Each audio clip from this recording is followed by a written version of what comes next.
ito yung mga bagong miyembro ng Police Hotline. Kinakamayan ng mga kabrother nilang Police Hotline. So ang Police Hotline ay may pagkakaisa sa isang adhikay na makatulong sa community at ang pagiging magkakapatiran ng organization. So lapit tayo at kamayan din natin si Pastora. Happy birthday, Pastora. Okay, Yun salamat. na lang yung birthday gift ko sa'yo, yung sa YouTube, ha? Oo. Okay, happy birthday, Pastora. Nanonood yun ako ng ginawa mong sa akin. Oo. Interview yun, ha? Ganda ng pagkaka. Salamat. Sige, Alam mo, Pastora. ito yung pinakamasaya kong birthday. Alam mo ba, nakikita ko marami. Yung mga tao na patuloy na nadala natin una sa Panginoon at pangalawa sa pulisan.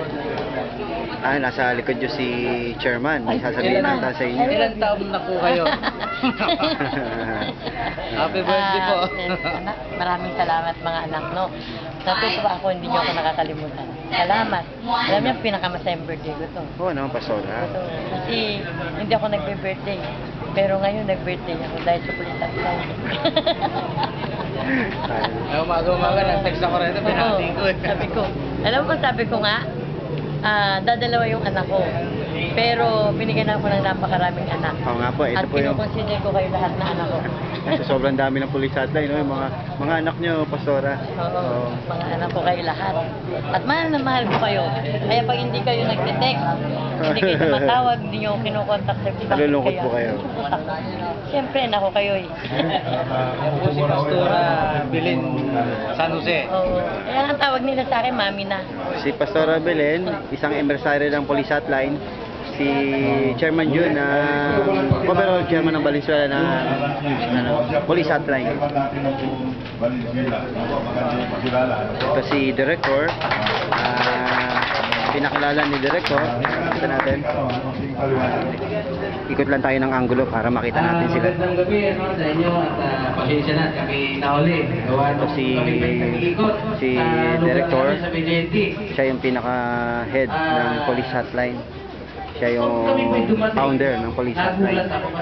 Ang Police Hotline ay mayroong miyembro sa Luzon, Visayas at Mindanao. Almost sobrang dami na ng Police Hotline. Kaya ngayon may mga bagong miyembro tayo rito. Victoria Village, ano po? May mga bagong kasapi na ang Police Hotline. Nagpapasalamat po ako sa inyo dahil na So nagdi-discuss ngayon si overall Chairman Jun, Police Hotline ng Valenzuela. Wini-welcome niya yung mga bagong miyembro ng Police Hotline. patuloy pa rin tayong pumasok sa Police Hotline. Ang ating pong organisasyon ay nagbibigay lang ng serbisyo sa ating komunidad para lang mabigyan ng proteksyon yung mga kapwa natin na naglalakad dyan sa gabi o kahit man sa araw pag andyan tayo, nabibigyan natin sila ng yung sinasabing safety.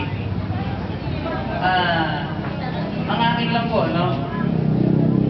Pumasok po tayo sa Police Hotline, hindi po para ipagyabang yung ating ID.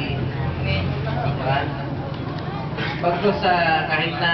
Okay, video soap muna tayo, video soap.